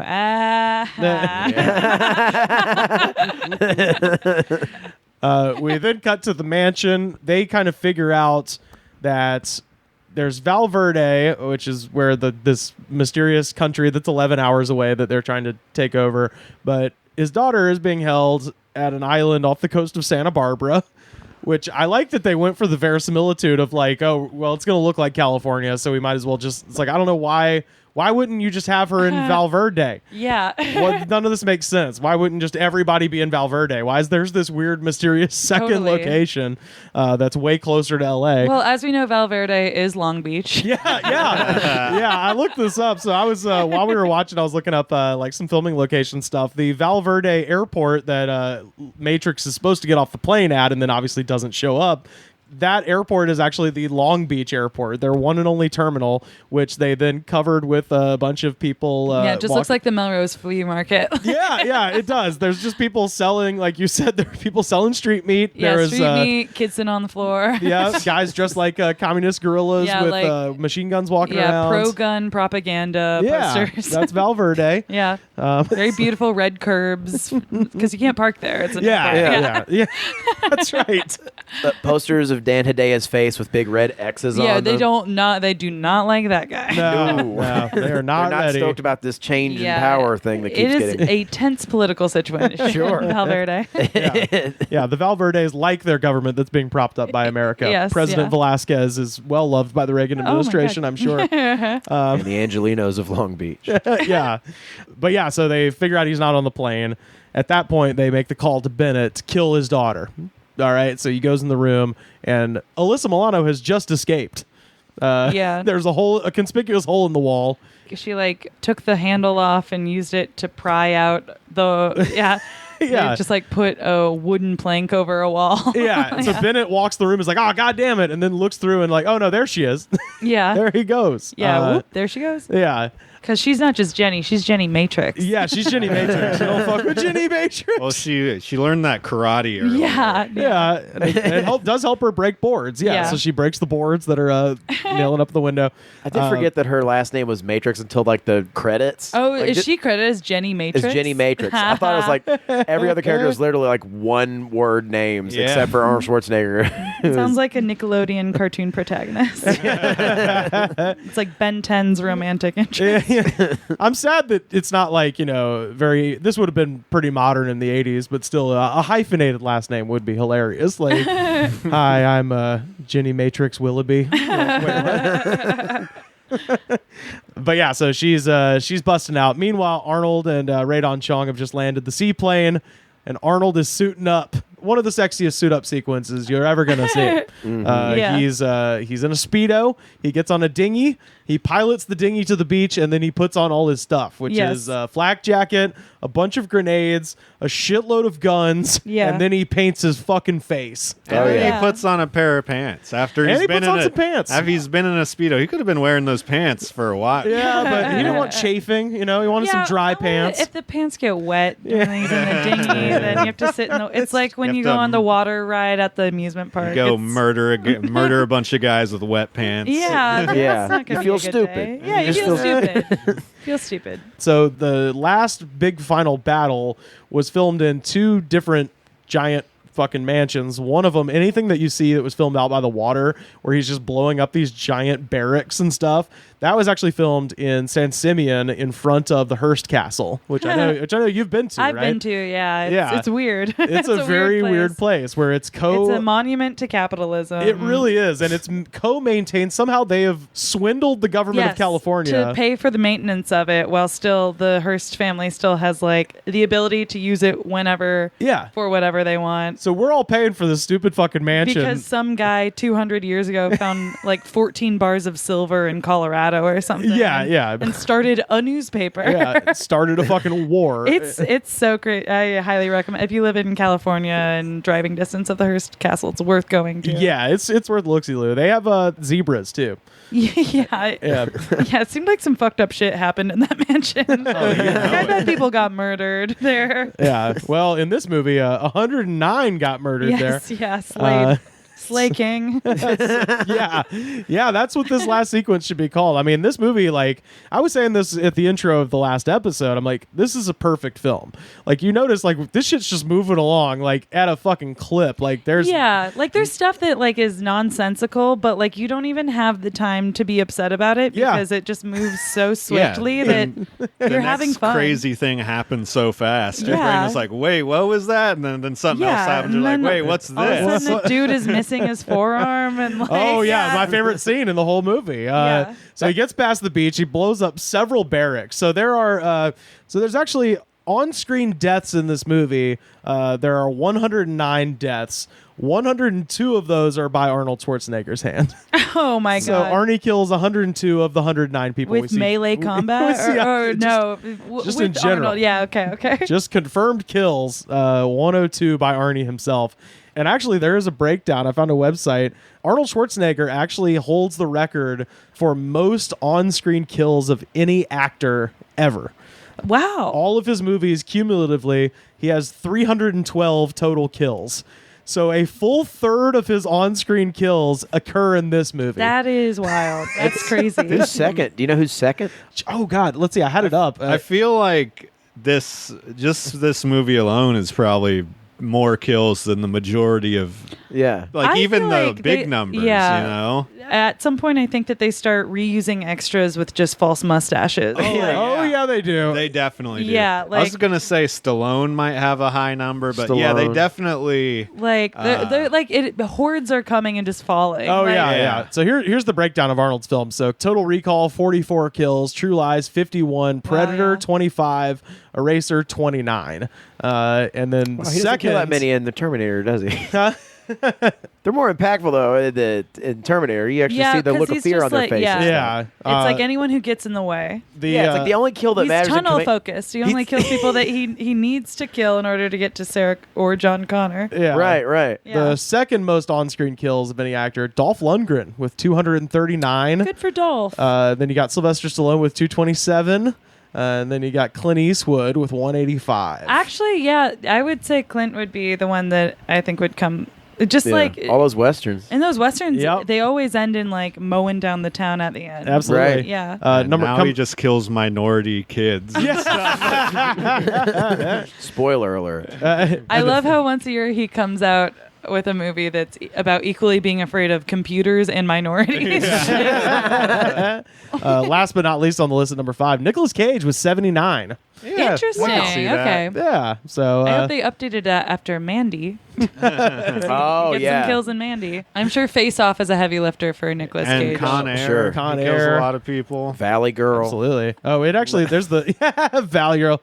Fucking, no, it's Bangkok Dangerous. He's got 38 kills. shit. Face Off 16, Ghost Rider 16, Con Air 3, and The Rock 3. So yeah, this is before Mandy. Before pre-Mandy world. Pre-Mandy. Wow. Yeah. I thought he killed more in Con Air and The Rock. I guess I'm wrong. Yeah. By his hand is like an interesting designation. Yeah.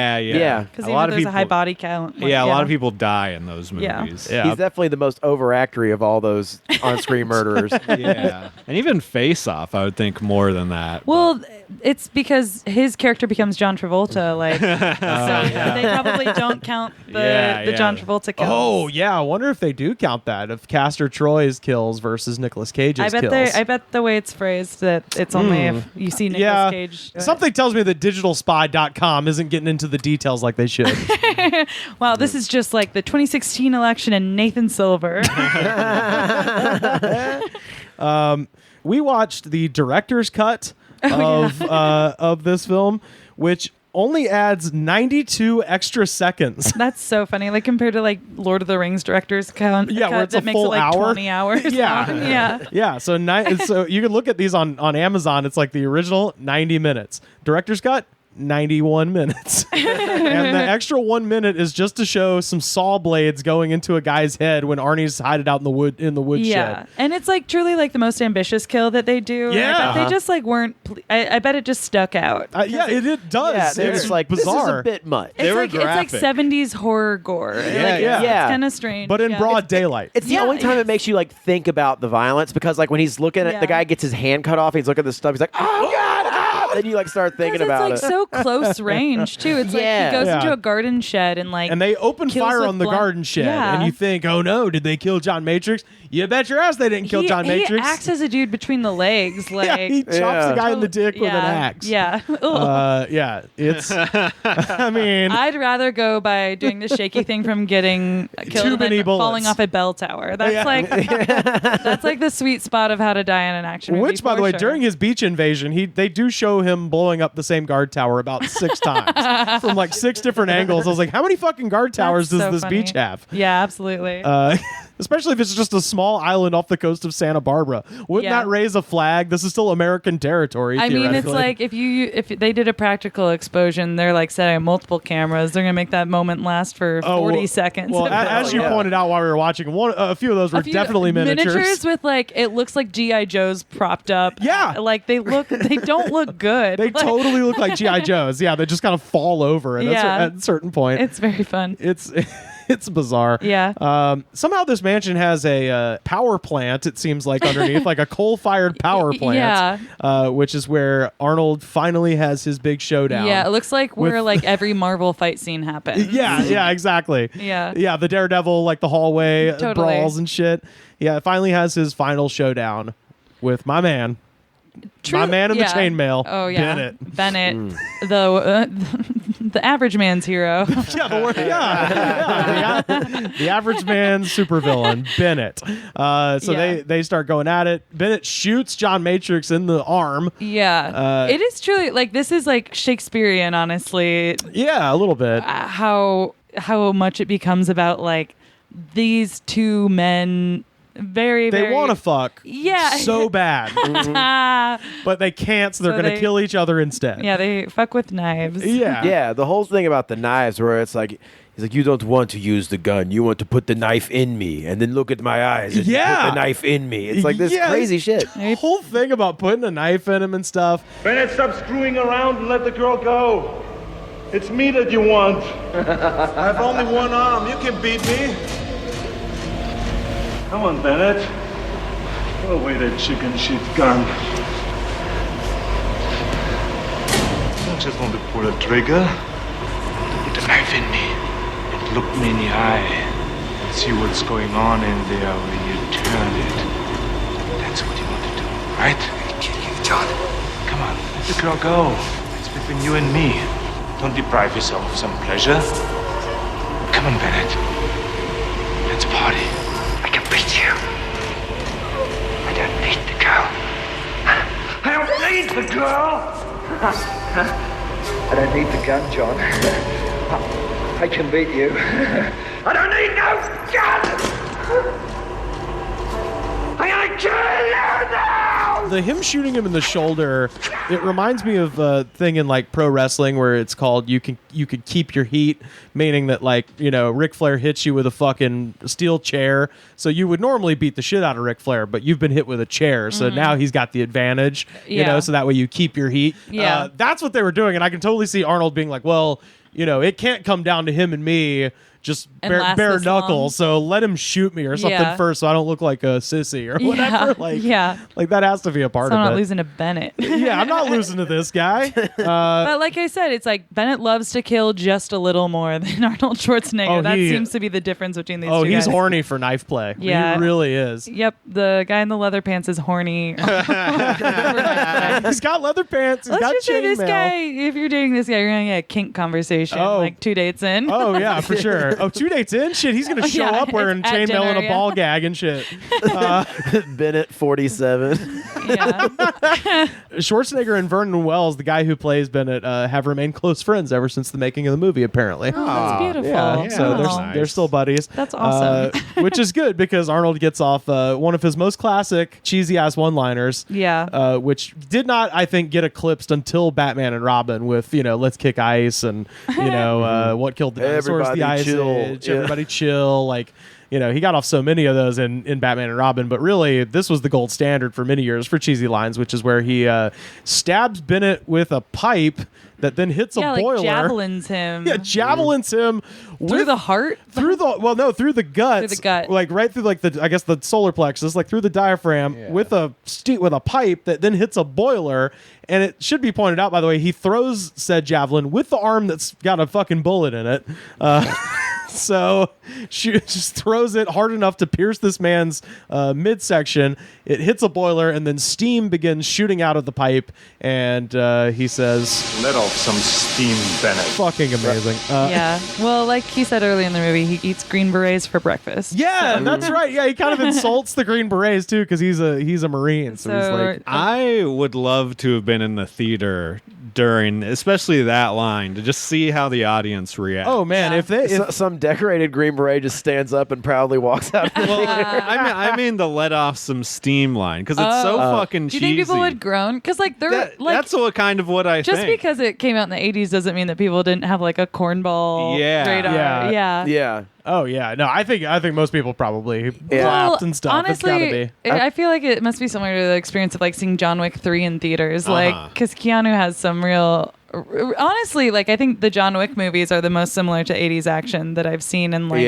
the balance of camp and fun. I was totally going to bring up with relentless murder. Yes, I was totally going to bring up how fun it can be. Yeah, how fun actually. Yeah, I was going to bring up the John Wick thing because and the kooky characters you meet along the way. Right. The John Wick bad guys have a lot in common with John Matrix's bad guys in many ways, where like they all think, well, that guy like sucks, but I got this. Yeah. Wait a minute. So they all John Wick.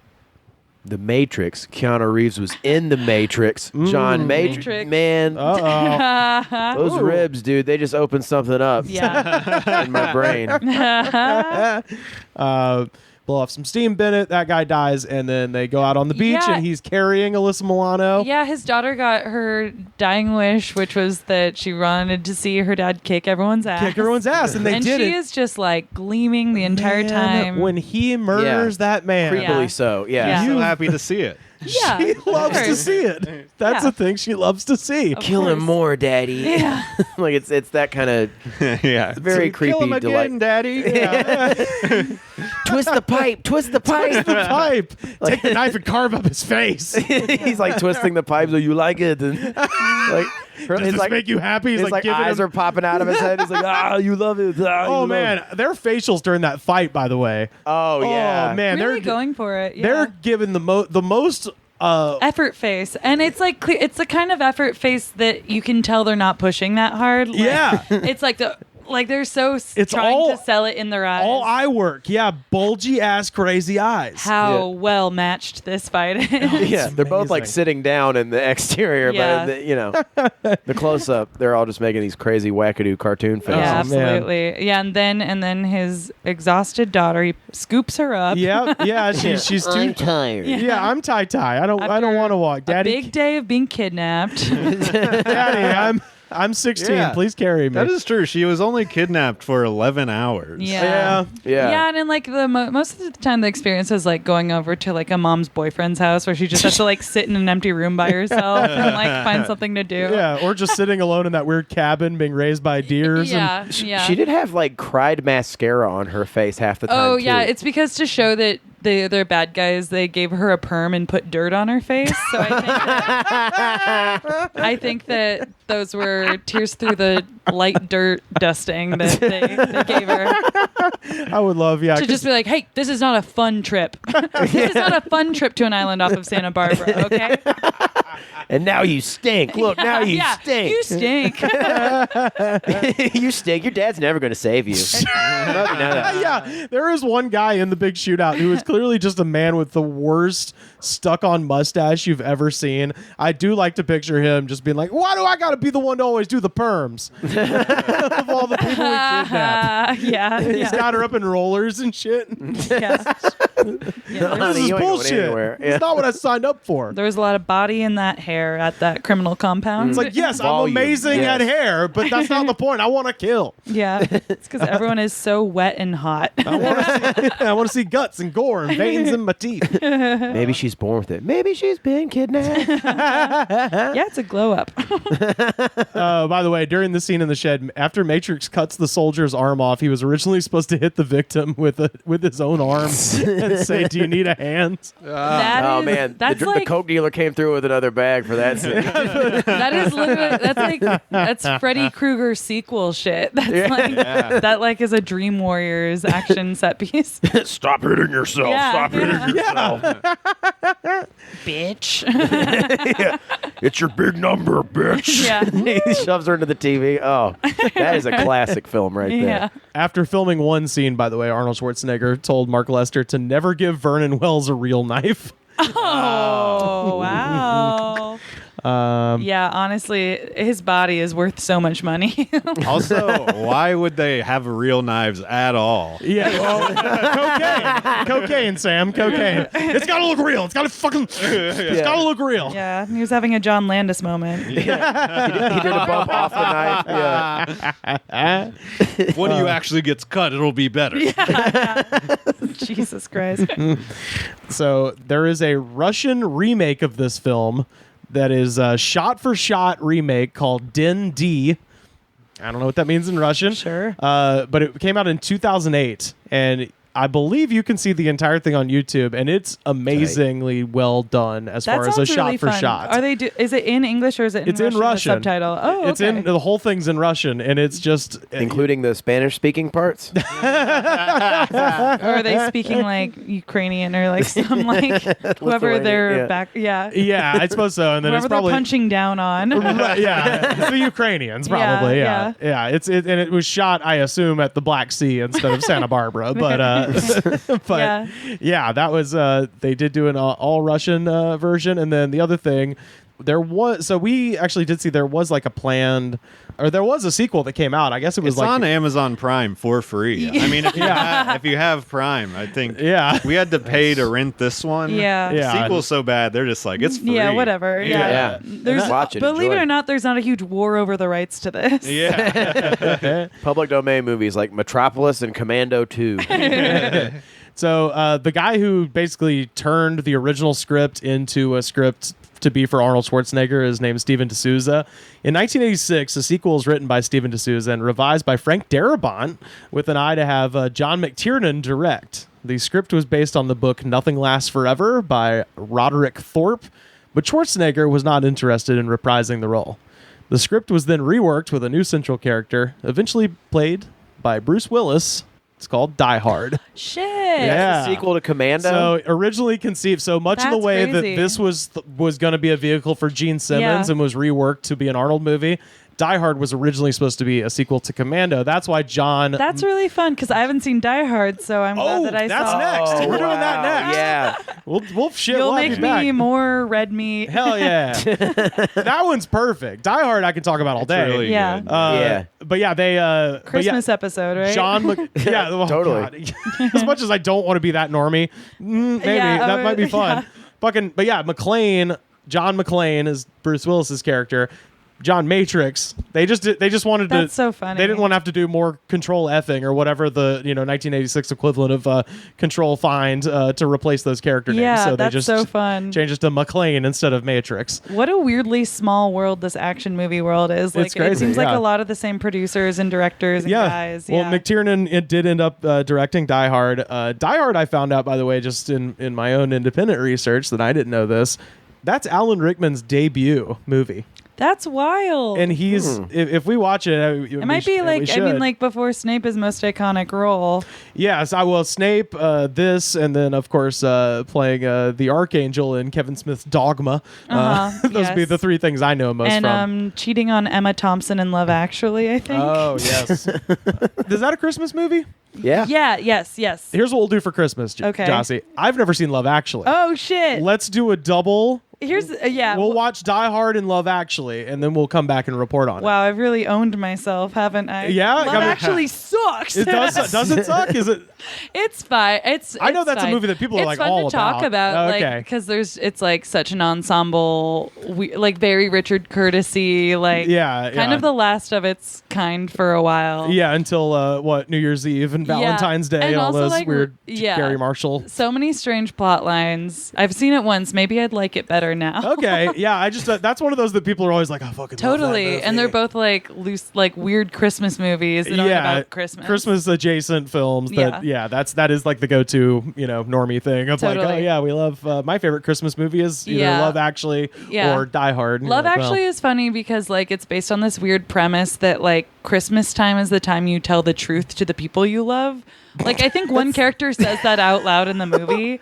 And it's like the trailer, yeah. I was gonna say Thanksgiving is the time where you do that. That's the fucking dinner table when your uncle's drunk and he's just like, I mean, Trump's not all bad. Oh boy. It's like, well, Thanksgiving is a time that I tell the truth to the people I love. So shut the fuck up, Rick. Fuck you, Uncle Rick. Your wife hates you. And your kids are weird. And the turkey's too dry. And they're all here. Yes. Yeah. Everyone showed up and they hate you. If they agree with me, then they'll stay silent. And women should have the right to choose. Yes. Bye, Rick. Bye, Uncle Rick. I love you. All right. Well, yeah, we'll have to do that. But yeah, so fun fact: Die Hard is actually was originally going to be Commando 2. That is very interesting. I didn't know that at all. Which is funny because the whole thing with Die Hard, and it's the reason that Bruce Willis kind of became sort of the new model for the action star, is that like he gets his ass kicked most of that movie. Wow. It's just him getting the shit beaten out of him. Yeah, it's about him overcoming that. Right. Wow. As opposed to Schwarzenegger, where it's like he gets shot in the arm and he like gets dynamited and lands super hard on his But hip. bullets miss him like Yeah. There's at no point in this movie is he ever in danger. No. Like it feels like watching Michael Myers or something where it's like an unstoppable force. I like or like a John Wick, it's just like unbeatable, unstoppable force. Yeah. Clint Eastwood type stuff. Doesn't matter how hard that glued mustache man comes at John Matrix, he's going down. Yeah. Yeah. There's no like doubt that Bennett with his cottage cheese dad bod is gonna overtake fucking, Yeah, that's the baddest dude. Is the baddest dude? Yeah, he wears leather pants and like a chain wallet. Yeah, the security guard at Six Flags. Yeah. So I guess we'll go around. Final thoughts, Sam. What do you have any final thoughts on this movie? Yeah, because Jocey had never seen this movie. I had never seen it either. And it was very interesting to me because I don't know if you guys play video games, but it reminded me. I mean, the video game Metal Gear Solid. The storyline is almost exactly what happens in this movie. Oh yeah. If you because there's a guy, he's a Marine Special Ops. He goes on a mission. Well, I guess he's not retired. Well, he is retired. Is this Snake? Yeah, Snake. Cool. Solid Snake. He's retired in Alaska. They go and get him because they have a super secret mission they need him to do. When he first gets there, he runs into a female protagonist. He kills a bunch of people, and the game ends with both of the guys. They're heavily armed the whole game. Game ends with both of the guys throwing away all their weapons and going fist to fist. Oh, wow. Yeah. It's like it shares so many similarities. Oh, wow. They just ripped it right off, probably. Yeah, well, I've heard that the creator of this series often when he was writing the script for it, he wouldn't exactly describe what would happen in the action scenes, but he would write in parentheses like an American action movie. Right. Well, the one thing I know about that game, Solid Snake, is named after Snake Plissken from Escape from New York. Yeah, definitely. Kurt Russell. They definitely took a lot of influence from American action movies with that. Yeah, with that game. So I had played that game a fuckload, and so watching this movie, I was just like, wow, the way the plot plays out is very identical, basically. Yeah, wow. yeah.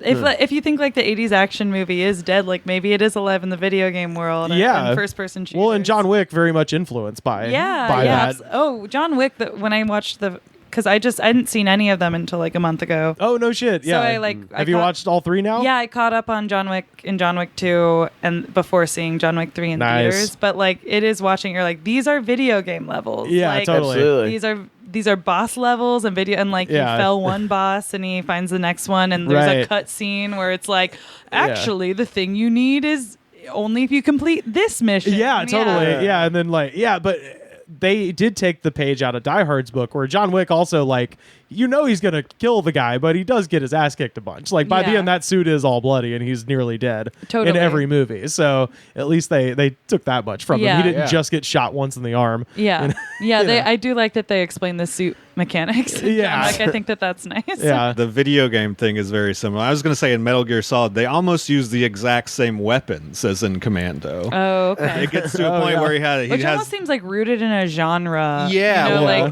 he has the Claymore mines. He has the rocket launcher. It was. I mean, that's very Call of Duty too. Yeah. Video games in general, they have the same. You get the pistol, US you military, get the shotgun, you get the machine gun, in an order. Yeah, and maybe it's all ripped off from Commando because it kind of happens in the same way. Yeah. Commando definitely sets the tone of the aesthetic of violence is fun. Yeah, and if video games don't operate on that, then I don't know what does. It's shoot 'em ups. That's what you want to do. yeah. At their points, it's even noteworthy how many people. I couldn't tell you offhand how many people Arnold Schwarzenegger kills in The Terminator. Yeah, but in this one, it is kind of noteworthy because it's just astounding how many people he kills. Yeah. Carter, do you have closing thoughts on the film? Watching it not being on coke, less fun. Actually, I would say it's less inspiring, but it's a lot more fun. If you're doing coke and watching this movie, you don't make it all the way through. You just leave the room and go fight somebody. Yeah, you go punch a hole in the wall and you go find more cocaine. But this one it's fun. It's a goddamn cartoon. Yeah, totally. It is a cutscene from a video game. It's a national treasure. Jocey, do you have closing thoughts on the film? How would you rate this film, first of all? I really liked it. It reminds me of a really good slasher or something. Where like I said, there are definitely lapses in judgment or plot lapses, in the logic of reasons to doubt the protagonist or the character. Right. But it's such a fun tapestry and world that it's set in, and just the pacing is so deliberate and quick and breezy. Yeah. And every once in a while, it just has enough wit injected in the dialogue that the movie's in on the fun. Yes, and totally then is. it's okay for us to be in on the fun too. They don't think we're not supposed to cry about Alyssa Milano's character. There's no sob story or anything. It's just such a clear mission from the first 5 minutes of really fast exposition. So I really liked it. And then also if you think these movies were made over 30 years ago. Yeah. And I think it really ages well and holds up. Like, totally. As far as female protagonists go, like Radon Chong's like pretty awesome. Cindy's cool. Like it's like a video game character where like you meet this character, they have exactly the skill set you need to complete the next mission. Yeah, like, it is, and like they never kiss on screen. It never dovetails into a apparently their fuck scene was too weird. Apparently it was too awkward. They're like, we don't like this. And at all. like at the end, it's implied that they're gonna start a weird little survivalist family together. Yeah. But like, I really liked it. I think it has a lot of fun things going for it, and it's like I think it still deserves its place in the action movie pantheon. Oh yeah. Like, of like, sit down, watch Commando with me. You're gonna have a fun time. Yeah. It's such a super fun film. I recommend it to everybody. Like I said at the intro of last week's episode, it's available to rent, or if you don't feel like renting it, go to dailymotion.com and you can watch the entirety of Commando and also the Russian remake of Commando. Yeah. Expand your borders. Yeah, exactly. You didn't hear that from us. Yeah. Don't tell anyone, all right? If it's a mission no man can survive, he's the man for the job. Arnold Schwarzenegger, Commando. Let's party. Jocey, where can people find you on the internet? You can find me on Twitter and Instagram at jocey.com, and that's JOCEY.DOTCOM. Not how you think you'd spell any of it, but that's, you can find me there, and then I don't know, tell me if you like this movie. Tweet at Jocey, tweet at us. Action movies I should watch. I really am illiterate in trying to find the ones that are still good like this. So. I'm glad you enjoyed Die Hard this is one. going to be. I was going to say, I'm that's the next excited. one. We'll do that. I'll hold out to watch with Rivers. We'll do that for Christmas. We'll double up Die Hard, Love Actually for a Christmas episode. Also, I know it's just separate time. The Raids though, the Raid movies. Yeah. Oh my God, you got to check those out. They're It's so like amazing. I have like a fine line between like I don't like gore for gore's sake. Yeah. It's weird. It's weird when it works for me and when it doesn't. The Raid is kind of similar to this. Like it's I'd say it's like the middle. There's a little bit more drama. Yeah, well, But- but I just mean in terms of like the kills and Yeah. stuff. Oh yeah, like the body count is sky high, but Yeah. like It's sort of if you like John Wick, you'll love the Raid, totally. basically. Yeah. Like I think also like talk about a movie that seems to just emulate a video game premise. Like they're literally levels. Yeah, exactly. Yeah. Carter, where can people find you on the internet, sir? You can find me on Twitter and on Instagram at Dr. Clark. It's like yours. It's you spell it out, DOCTOR Clark. And are you Dr. Clark on Twitter as well? Think so. Oh, shit. I treat Twitter I've like been tagging you as bad Carter Glasscock on Twitter. It's probably there. I never check Twitter. It's the conduit of the devil. I use Instagram. There's fun pictures on Instagram. Well, tweet at Carter and be nice to him, so maybe we'll get him on the platform. Yeah, lift him up on Twitter. All of our honestly, it's not like just Trump's on there. There's nice people there too. honestly, I'm not just saying this to blow smoke up y'all's asses, but everybody's so nice to me on Twitter. I feel like it's great. My few interactions with Goods from the Woods fans on Twitter have been only pleasant. Everybody's delightful. It's usually people being like, "Hey, my band has made this cool album. Check this out." I'm like, "Oh, great!" It's a good group of people. I think. So do that. Sam, where can people find you? On Twitter, I tweet at Donald Trump every day. Fuck you, Cheeto head. Sam is part of the resistance for sure. Slam harder on Twitter. YouTube, LA Comedy Life.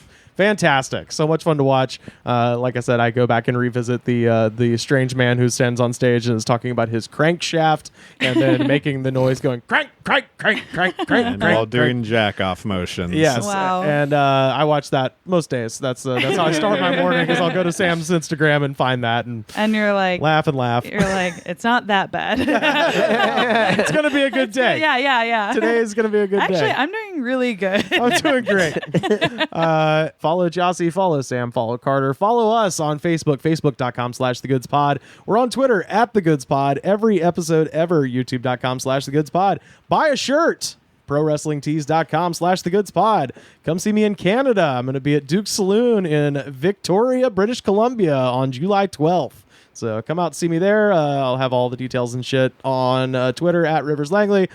And Sam, what should the folks do when they get to Apple Podcasts? They should 5-star us. Wow. They should subscribe to us. Yes. Is there anything else they can do on there? They could rate, they can review, they can subscribe. They can review. And you get to choose your username every time you review. So we got to really reinvent yourself. I'm Fancy King. I review all my friends' podcasts, and we actually just got a really nice user review. Somebody said we were just the most positive podcast they'd ever heard, and I was like, wow, all right. I feel like I'm a bummer on here sometimes, but that's nice. This is a good place to come to care about stuff, I think. Hell yeah. I'm more positive on here than most other places. I think some people are, they'll get a load of you on Twitter and be like, God damn, all right. This guy ain't fucking around, man. But yeah, doing all that shows the attitude of gratitude. And if you don't have the attitude of gratitude, Daddy, fuck you. See you next week. Bye. The Goods from the Woods was mixed, edited, and distributed by me, Rivers Langley. You can find the show on Twitter at The Goods Pod. Our theme song was composed by DJ Smiles. Check him out on Twitter at DJ Smiles. This was a Brain Freeze podcast.